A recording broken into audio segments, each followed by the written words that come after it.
Quelle joie de vous retrouver si nombreux à ce 15 minutes de grâce et de vérité avec le pasteur Mickey Hardy. Aujourd'hui, je vous ai réservé un très beau cantique d'adoration qui s'intitule « Ta fidélité est grande ». Donc sans plus tarder, je vous invite à vous joindre à moi et ensemble que nous puissions louer le Seigneur. Ta fidélité est grande, ta fidélité est incomparable. Nul n'est comme toi, ô Jésus. Grande est ta fidélité. Tous ensemble. Ta fidélité est grande. Ta fidélité est incomparable. Nul n'est comme toi, ô Jésus. Grande est ta fidélité. Grande est ta fidélité. Alléluia, n'est-ce pas? Que grande est sa fidélité. Le moment est venu maintenant pour la parole de Dieu et aujourd'hui, toujours dans cette fameuse série des déclarations des apôtres, le pasteur Mickey Hardy va aborder le sujet qui est traité dans 1 Timothée chapitre 5 versets 19 à 21, un sujet très très important et très délicat où l'apôtre Paul nous dit « Ceux qui pêchent, reprends-les ». Donc, c'est une chose certaine que parmi les frères et les sœurs, il y a ceux qui pêchent, il y a ceux qui tombent, qui passent par des moments de faiblesse, mais comment les reprendre? Est-ce qu'on peut les reprendre de n'importe quelle façon? Donc, je pense que le Seigneur nous donne des directives très claires à ce sujet. Donc, sans plus tarder, écoutons le pasteur Mickey Hardy et je suis sûr que nous aurons beaucoup à apprendre dans cette session. Que le Seigneur vous bénisse et je vous retrouve tout de suite après. Bonjour et bienvenue à tous sur notre programme 15 minutes de grâce et de vérité.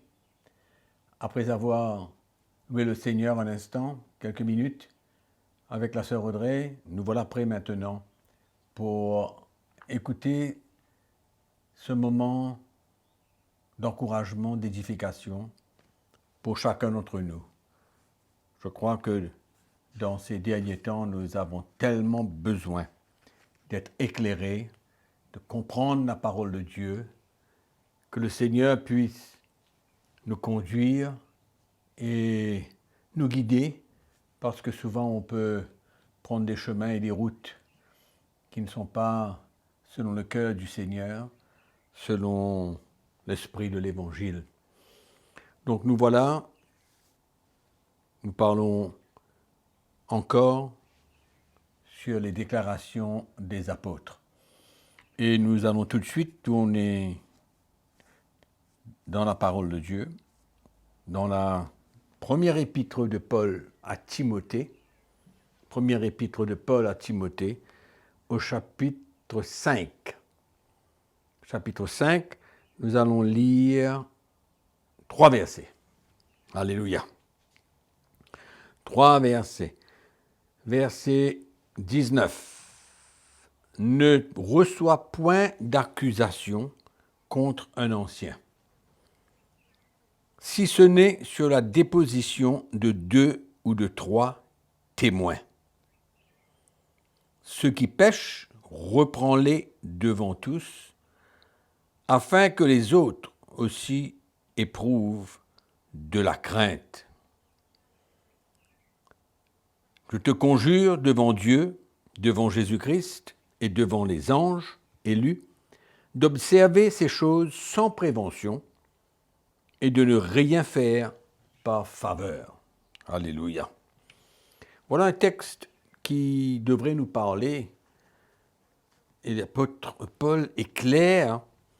Il nous dit que ne pas recevoir une accusation contre un ancien, à moins que cela vienne de 2 ou de 3 témoins. Témoins oculaires, témoins de certaines choses dont il ou elle a vu. c'est trop facile que quelqu'un vienne et porte une accusation contre un ancien. Il peut même l'inventer s'il a un problème avec cet ancien. Il peut même venir porter un mensonge, porter quelque chose qui n'a pas eu lieu, qui n'existe pas. C'est pourquoi c'est très important qu'on ne se base pas sur le témoignage d'une seule personne. Et il se peut que cette personne qui vient témoigner, qui vient accuser un ancien, il se peut que cette personne en parle aux autres. Et c'est là souvent que vient le dégât. Très important. Si quelqu'un, sincèrement, dans la vérité, dans l'honnêteté, voit un ancien faire des choses qui ne sont pas droites, il a cette liberté de pouvoir venir parler au leadership de l'Église, à l'autorité de l'Église, qui prendra cas de son accusation sans pour autant être sûr, parce que la déposition d'un seul témoin n'est pas une, allons dire, une vérité. Ça peut être une vérité, mais on ne peut pas se baser sur un témoignage. La Bible est claire. Ne reçoit pas d'accusation contre un ancien. C'est-à-dire n'accepte pas cette accusation, à moins que, si ce n'est sur la déposition de 2 ou de 3 témoins, à moins que cela soit accompagné par 2 autres ou 3 autres témoins. Témoins de ce qu'il a fait. Amen. Donc, il faut faire attention, que le peuple de Dieu fasse attention de ne pas propager des nouvelles, ou même de la part des anciens, de ne pas se reposer sur un seul témoignage. C'est pourquoi il est bon de ne pas faire les choses et ne pas décider les choses dans la précipitation, rapidement, mais être conscient que ce témoignage peut être vrai, il peut être vrai, mais Paul avertit Timothée, ne reçoit pas cette accusation contre un ancien de la part d'une personne. C'est très important aujourd'hui, parce que il y a des accusations qui peuvent ne pas être vraies, mais par contre, quand il y a un deuxième ou un troisième témoin qui vient communiquer la même chose, alors le leadership et l'autorité de l'Église doit prendre cela au sérieux. Amen. Doit prendre cela au sérieux et par la suite confronter l'ancien en question afin de déterminer ce qu'il a accompli, ce qu'il a fait, très important. Amen. Et donc, l'apôtre Paul nous avertit les chrétiens, avertit Timothée, nous avertit de ne pas se précipiter quand il y a une accusation d'une seule personne envers un ancien. C'est très important de considérer cela et de ne pas propager quelque chose, que ce soit vrai, qu'il l'a vu, que ce témoignage soit vrai, ou qu'importe le cas, il ne faut pas que cette personne qui est témoin aille communiquer cela à gauche ou à droite avec des frères et des sœurs pour aggraver la situation. Ce n'est pas nécessaire. Pourquoi je dis ça? Parce que souvent les chrétiens sont les premiers à partager des nouvelles.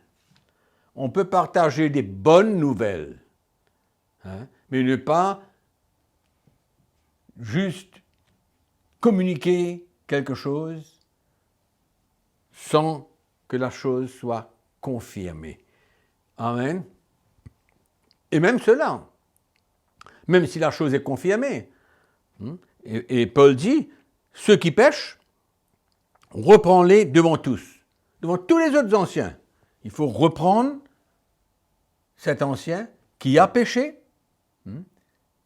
Très important de ne pas laisser ça dans les oubliettes, mais de communiquer avec cet ancien, de le confronter devant tous.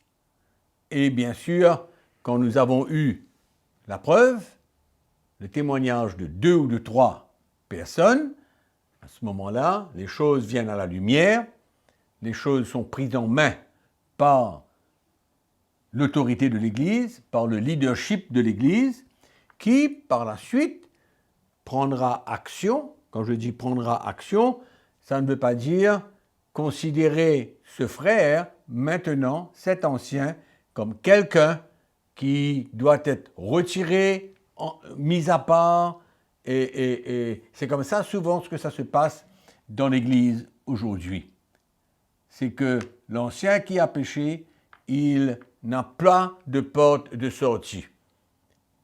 Son péché le condamne, son péché, par exemple, l'enlève du ministère, mais non, ce n'est pas comme ça que nous avons besoin de gérer cette situation.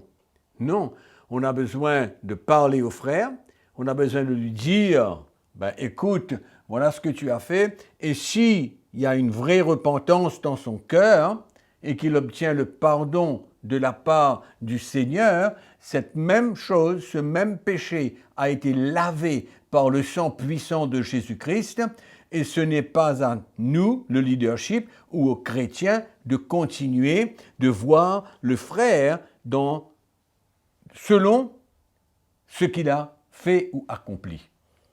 Maintenant, c'est très important ce que je viens de dire, parce qu'on peut croire maintenant que l'ancien a péché, il faut mettre une croix sur lui, il n'a plus le droit de faire rien, mais ce n'est pas du tout ça que l'apôtre Paul est en train de dire. Même on peut voir ce que David a fait. Dieu ne l'a pas mis une croix sur lui, Dieu ne l'a pas abandonné, Dieu ne l'a pas mis à part. Non, bien au contraire. C'est pourquoi, encore une fois, on a besoin de comprendre le pardon de Dieu.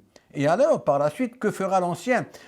Bien sûr que pendant un temps, pas un temps déterminé, mais ce qui est important pour lui, c'est qu'il y ait de la repentance. C'est ça la chose importante pour lui. Ce n'est pas le temps qu'il a besoin d'arrêter de servir le Seigneur, de prêcher la parole de Dieu. Non, ça c'est quelque chose, parce que quand un ancien passe par cette expérience, il y a un brisement dans son cœur. Lui-même, il va ressentir certainement qu'il a besoin de se mettre un petit peu en retrait, jusqu'au moment où dans son cœur, il aura traversé ce moment, ce brisement dans son cœur, et il reprendra le service du Seigneur sans aucun problème.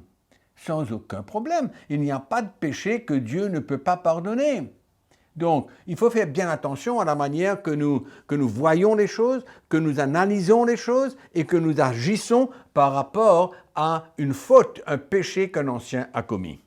Alors, c'est très important de comprendre cela, parce qu'autrement, les choses peuvent aller très très vite et le frère peut être, allons dire, jugé par le peuple, jugé par l'autorité de l'Église. Ce n'est pas une question de jugement, c'est une question de permettre à Dieu de restaurer le frère. Alléluia. Amen. Donc nous allons arrêter là, et je pense que c'est assez clair, et que le Seigneur puisse vous aider, et que le Seigneur, par sa grâce, puisse continuer à nous éclairer.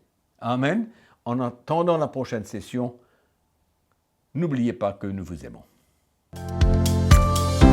C'est sûr que c'était un sujet très délicat à traiter, mais comme nous avons pu entendre, la repentance est une clé. Et bien sûr, sans la loi, dans un esprit de grâce, mais l'important, c'est quoi? Mes frères et sœurs, c'est que le Seigneur puisse restaurer ses frères et ses sœurs qui ont passé par des moments difficiles. Et je pense que cette leçon nous a servi à beaucoup d'entre nous. Et je vous remercie d'avoir été là. Je vous encourage à partager ce lien, à cliquer bien sûr sur la clochette pour activer les notifications et sans oublier de vous abonner à notre chaîne CTMI. Tous les détails sont sur votre écran si vous désirez nous écrire, partager votre témoignage ou même si vous avez des questions à nous poser. Je vous dis donc pour la prochaine session, à très bientôt. Entre-temps, continuez à servir Jésus, gardez la joie du Seigneur, que ce soit votre force. À très bientôt.